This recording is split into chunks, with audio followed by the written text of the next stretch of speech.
Saudara yang terkasih dalam Tuhan Yesus Kristus, segala sesuatu yang terjadi dalam hidup kita, semua ada di dalam izin Tuhan.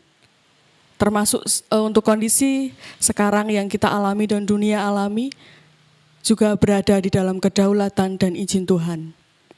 Tetapi yakinlah, damai sejahtera Tuhan tetap menyertai kita sekalian. Mari kita bersama-sama memuji nama Tuhan dengan sebuah lagu, Waktu Tuhan.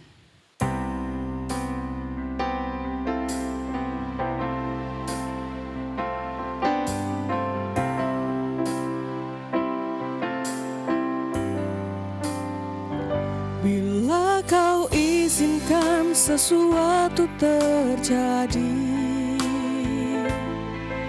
ku percaya semua untuk kebaikanku. Bila nanti telah tiba waktumu, ku percaya kuasa-Mu memulihkan hidupku. Waktu Tuhan pasti yang terbaik, walau kadang tak mudah dimengerti. Lewati cobaan, ku tetap percaya waktu Tuhan pasti yang terbaik.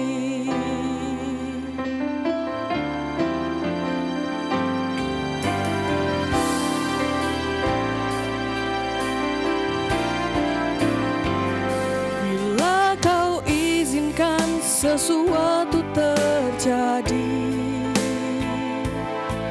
ku percaya semua untuk kebaikanku. Bila nanti telah tiba waktumu, ku percaya kuasa-Mu memulihkan hidupku.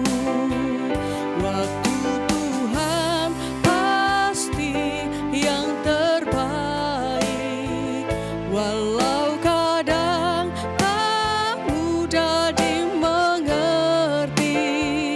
Lewati cobaan,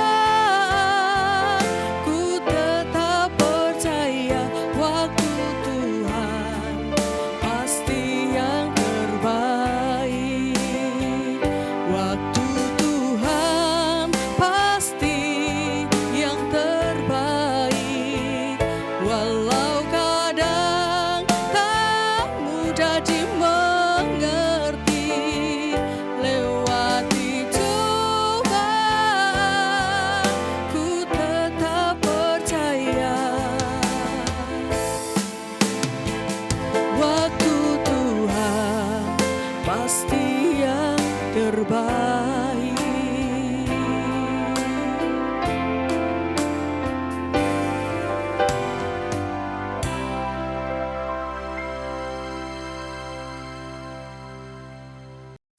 Shalom, puji dan syukur pada kesempatan saat ini akan kita berikan kepada Tuhan, di mana kita diberikan waktu kesempatan untuk kita bersaat teduh bersama pada kesempatan saat ini.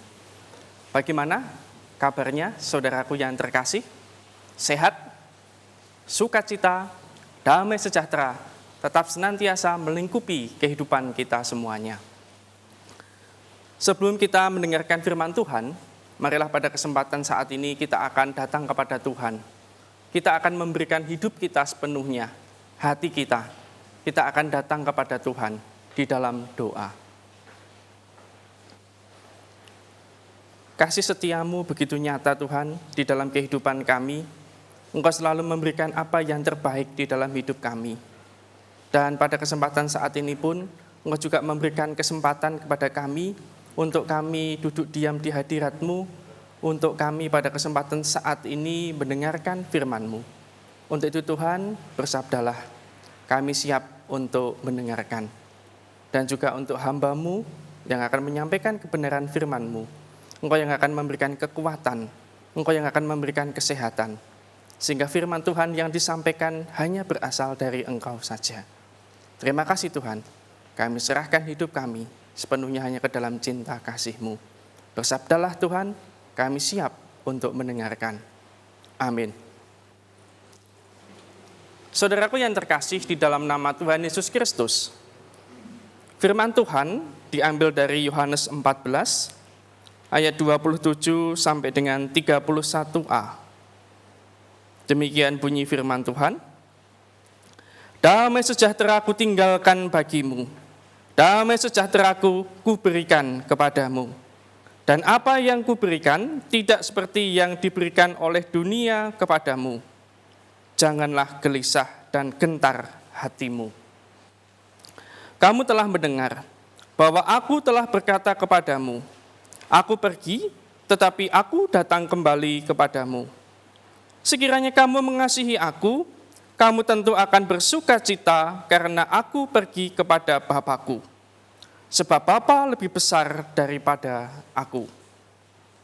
Dan sekarang juga aku mengatakannya kepadamu sebelum hal itu terjadi, supaya kamu percaya apabila hal itu terjadi.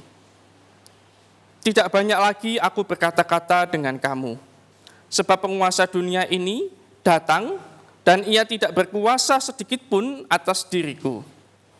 Tetapi supaya dunia tahu bahwa aku mengasihi Bapa dan bahwa aku melakukan segala sesuatu seperti yang diperintahkan Bapa kepadaku. Bangunlah, marilah kita pergi dari sini. Demikianlah firman Tuhan yang kita dengarkan bersama. Yang berbahagia ialah mereka yang mendengarkan firman Tuhan dan memeliharanya di dalam kehidupan setiap hari. Haleluya. Saudaraku yang terkasih di dalam nama Tuhan Yesus Kristus, ketika kita mendengarkan kata damai sejahtera, atau biasanya disebut dengan istilah shalom, shalom alaihim, damai sejahtera, apa yang kita pikirkan pada kesempatan saat itu ketika kita mendengarkan kata-kata damai sejahtera? Mestinya kata damai sejahtera ini harus kita hidupi. Karena seringkali sebagai orang beriman, kita kurang memahami apa itu kata damai sejahtera. Misalnya di dalam permulaan tadi saya mengatakan shalom. Saya mengatakan juga damai sejahtera. Tetapi kalau pada kesempatan saat ini, shalom, damai sejahtera itu tidak terwujud di dalam kehidupan saya, tidak terwujud di dalam kehidupan kita, setiap orang yang percaya, maka kata-kata shalom atau damai sejahtera tersebut tidak ada gunanya. Saudaraku yang terkasih di dalam nama Tuhan Yesus Kristus, di dalam kehidupan ini, di dunia banyak sekali orang yang ingin mewujudkan damai sejahtera itu di dalam kehidupannya. Kita lihat misalnya ada sebuah keluarga memberikan anak, ya punya anak, kemudian anaknya diberikan nama damai, atau mungkin kompletnya damai sejahtera. Orang tua memiliki pengharapan agar si anak ini kelak nanti ketika dia tumbuh dewasa, maka anak ini betul-betul bisa membawa damai sejahtera. Jadi kepada setiap orang, jadi dimanapun ia berada, ia bisa mewujudkan bahwa damai sejahtera itu nyata terjelma di dalam kehidupannya. Bisa juga orang tua memiliki pengharapan bahwa di dalam keluarganya nanti akan terwujud damai sejahtera. Sehingga keluarga itu tetap senantiasa diberkati oleh Tuhan. Damai sejahtera. Ada juga orang yang ingin mewujudkan damai sejahtera itu dengan cara mengeluarkan sejumlah uang. Kita bisa melihat di sekitar kita banyak orang yang mendirikan rumah mewah dengan fasilitas yang mewah, segala sesuatunya dipenuhi dengan harapan bahwa kedamaian atau damai sejahtera itu akan dapat diwujudkan di dalam kehidupannya. Tetapi seberapa lamakah damai sejahtera dengan cara seperti itu? Dengan membangun sebuah rumah yang mewah, fasilitas yang serba ada, seberapa lamakah damai sejahtera itu bisa dinikmati? Saudaraku yang terkasih di dalam nama Tuhan Yesus Kristus, ukuran damai sejahtera yang ditawarkan oleh dunia dengan damai sejahtera yang ditawarkan oleh Tuhan Yesus Kristus tentunya berbeda. Standarnya tentunya berbeda.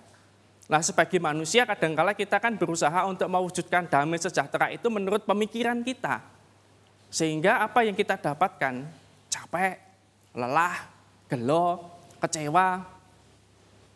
Misalnya kita ingin mewujudkan damai sejahtera, wah saya akan pergi berlibur, piknik, luar negeri. Uang tidak masalah bagi saya. Tetapi pada saat ini kita kena pandemi corona, tidak bisa kemana-mana. Apakah uang bisa membantu kita, membuat kita damai sejahtera? Artinya ukuran damai sejahtera yang dibuat oleh dunia itu sifatnya hanya sementara. Bagaimanakah damai sejahtera yang ditawarkan oleh Tuhan Yesus di dalam kehidupan kita? Saudaraku yang terkasih di dalam nama Tuhan Yesus Kristus, Yohanes 14 ayat 27 mengatakan, damai sejahtera kutinggalkan bagimu, damai sejahteraku kuberikan kepadamu. Apa yang kuberikan tidak seperti yang diberikan oleh dunia kepadamu. Janganlah gelisah dan gentar hatimu. Jemaat yang terkasih di dalam nama Tuhan Yesus Kristus, damai sejahtera yang ditawarkan oleh Allah ini adalah damai sejahtera yang bersifat roh. Damai sejahtera yang diberikan oleh dunia ini bersifat kedagingan. Kita harus tahu bahwa keinginan daging itu berlawanan dengan keinginan roh. Keinginan roh itu adalah ada kasih, damai sejahtera, sukacita, kelemah lembutan, itu buah roh. Sedangkan kalau kita lihat kedagingan, itu tentunya banyak hal yang membuat kita tidak senang di dalam kehidupan ini. Yaitu misalnya roh pemecah, pesta pora, kemabukan. Itu adalah keinginan kedagingan. Artinya bahwa antara roh dan daging ini berbeda. Saudaraku yang terkasih di dalam nama Tuhan Yesus Kristus, damai sejahtera yang Allah tawarkan ini adalah damai sejahtera yang kekal. Ketika damai sejahtera itu ditawarkan kepada kita, diberikan kepada kita, tinggal di dalam kehidupan kita, maka segala sesuatu akan berubah. Mungkin pada kesempatan saat ini kondisi keadaan kita sedang tidak baik. Mungkin kita sedang dirumahkan. Atau mungkin kita sedang di PHK. Mungkin kita kesulitan untuk mencukupi kebutuhan kehidupan kita setiap hari. Anak-anak yang sekolah tidak bisa belajar dengan baik di sekolah. Terpaksa harus di rumah. Tetapi pada kesempatan saat ini, ketika kita mendengarkan damai sejahtera atau shalom, maka kondisi keadaan kita yang tidak baik menurut pemikiran manusia tadi, maka akan menjadi baik. Semuanya akan menjadi kasih, sukacita, damai sejahtera. Karena roh Allah yang akan berkarya di dalam kehidupan kita. Itulah makna atau arti dari damai sejahtera yang Allah tawarkan di dalam kehidupan kita. Saudara yang terkasih di dalam nama Tuhan Yesus Kristus, saya teringat ketika para murid pada waktu itu mengalami kesedihan. Ketika Yesus pada waktu itu mati di kayu salib, kemudian ketika dia bangkit, dia menemui para murid. Apa yang Yesus katakan pada waktu itu? Damai sejahtera. Artinya, damai sejahtera ini akan mengubah rasa ketakutan, rasa khawatir, rasa cemas para murid menjadi satu hal yang menggembirakan, membahagiakan. Begitu juga damai sejahtera yang pada kesempatan saat ini kita rasakan di dalam kehidupan kita, kita terima di dalam pemberitaan firman Tuhan pada kesempatan saat ini, akan mengubah kehidupan kita. Damai sejahtera. Tuhan menyertai kita sekalian. Amin. Mari kita akan datang kepada Tuhan di dalam doa. Dengan kerendahan hati Tuhan, pada kesempatan saat ini kami datang kepadamu. Terima kasih Tuhan untuk waktu kesempatan yang Kau berikan kepada kami, untuk kami boleh duduk diam di hadirat-Mu, dalam kondisi keadaan kami yang capek, lelah, atau mungkin banyak beban yang menghimpit di dalam kehidupan kami. Pada kesempatan saat ini Tuhan, biarlah damai sejahtera dari Allah nyata terjelma di dalam kehidupan kami, sehingga kami tetap senantiasa diberikan kekuatan, kemampuan untuk menjalani semuanya itu dengan baik. Karena roh Allah tetap senantiasa berkarya di dalam kehidupan kami. Terima kasih Tuhan untuk firman-Mu pada kesempatan saat ini. Biarlah ini menjadi sumber kekuatan bagi hidup kami. Terima kasih Tuhan. Kami serahkan hidup kami, cita-cita kami, masa depan kami sepenuhnya hanya ke dalam cinta kasih-Mu. Di dalam nama-Mu Tuhan, kami sudah berdoa dan mengucap syukur. Amin.